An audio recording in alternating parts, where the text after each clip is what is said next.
돈을 가장 확실하게 잃는 방법은 무엇일까요?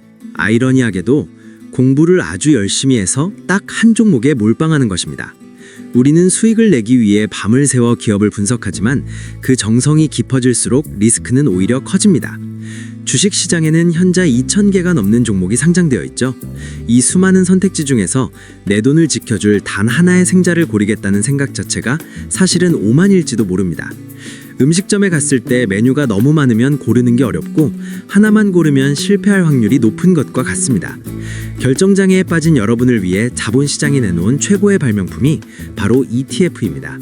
개별 메뉴를 고민하는 대신 맛있는 메뉴를 골고루 담은 모둠 세트를 사는 겁니다. 삼성전자를 살지 하이닉스를 살지 고민할 필요가 없습니다. 그냥 반도체라는 이름의 도시락을 통째로 바구니에 담으면 끝나는 일이죠.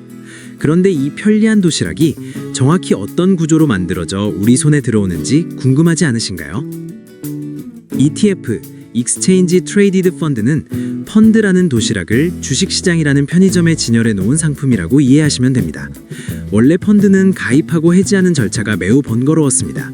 은행 창구에 가서 서류를 쓰고 돈을 찾으려 해도 며칠을 기다려야 했죠. 하지만 ETF는 다릅니다. 주식처럼 실시간으로 가격이 변하고 내가 원할 때 언제든 스마트폰 클릭 한 번으로 사고 팔 수 있습니다. 즉 펀드의 안정성과 주식의 편리함을 결합한 하이브리드 상품인 셈입니다.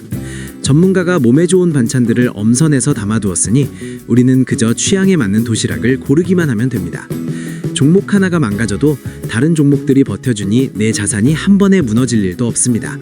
하지만 ETF의 이름이 너무 복잡해서 당황한 적 없으신가요?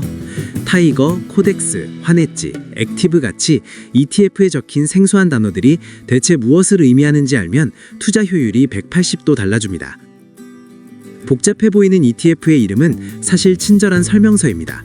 이름 맨 앞에 타이거나 코덱스는 이 도시락을 만든 요리사, 즉 자산운용사의 브랜드 이름입니다. 삼성자산운용이 만들면 코덱스, 미래에셋이 만들면 타이거가 붙는 식이죠. 그 다음 나오는 단어는 무엇을 담았는지를 알려줍니다. 만약 이름 끝에 액티브라는 말이 붙어 있다면 요리사가 시장 상황에 따라 반찬 구성을 조금씩 바꾸며 더 높은 수익을 노린다는 뜻입니다. 반대로 이 말이 없다면 정해진 레시피를 기계처럼 그대로 따르는 상품입니다. 기초지수의 성과를 그대로 추종하는 것이죠. 가장 중요한 건 괄호 안의 표시입니다. H가 붙어 있다면 환해지 상품입니다. 환율 변동이라는 파도를 막아주는 보험에 가입했다는 뜻이죠. 반대로 아무 표시가 없다면 환율의 움직임에 내 자산을 그대로 노출하는 겁니다. 달러의 변동률과 자산의 변동률 모두에 노출되어 있는 거죠. 달러 값이 오를 때 추가 이익을 얻고 싶다면 H가 없는 상품을 골라야 합니다. 이렇게 이름표만 읽을 줄 알아도 우리는 이미 상위 10%의 투자자입니다. 그렇다면 이제 실전으로 들어가서 우리 지갑을 채워줄 구체적인 도시락의 종류에는 어떤 것들이 있을까요? 투자 목적에 따라 우리가 골라야 할 ETF의 종류는 크게 세 가지로 나뉩니다. 첫 번째는 지수 추종 ETF입니다. 시장의 평균 점수를 사는 것이죠. 한국의 대표 기업 200개를 모은 코스피 200이나 미국의 우량 기업 500을 담은 S&P 500이 대표적입니다.